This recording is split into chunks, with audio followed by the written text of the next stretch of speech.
Guys, today we're going to be doing a high-end gaming PC build for $1,300. This PC will dominate 1440p gaming and will do very well in 4K.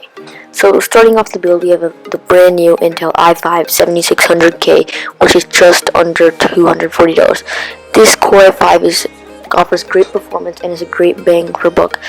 This i5 is also great for overclocking and will work well with our motherboard. Next off, we have the graphics card. The graphics card I chose was the GTX 1070 EVGA for the Wind Edition.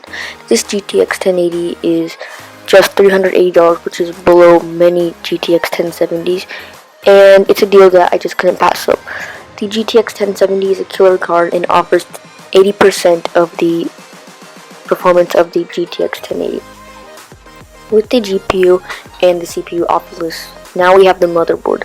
The motherboard is kind of weird, but for the future, it has an NVMe SSD slot and 9 USB ports.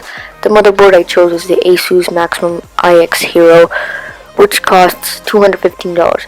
This motherboard is part of Intel Z270's motherboard chipset. This motherboard works very well with the new Kaby Lake that just came out, so that's why I chose this, so we can overclock it. For the RAM, I went with the G.Skill Ripjaws V series of 16GB of DDR4 RAM, clocked at 3000 MHz. This RAM costs $100 and is great for what you're paying for. With 16GB, it'll crush games. It'll be more than you need, and it'll be nice to edit videos on 16GB of RAM. For the storage, I went with the Samsung 850 EVO series SSD. This SSD costs about $160 and is nice for what you're getting. This SSD is not going to be as fast as NVMe SSDs, but not as slow as hard drives. You can also go with a backup hard drive like a Western Digital Blue 1TB for $50. This hard drive is one that I use in my PC for my backup also. For the PC case, I wanted to choose something that looks cool and doesn't break the bank. The case I went for was the Deepcool Terrasect SW Red. This PC case costs $40 and looks stellar. This PC has 2 USB ports, 1 mic, and 1 audio jack in the front I/O. Lastly, the power supply I went with was the EVGA Supernova G2 750W.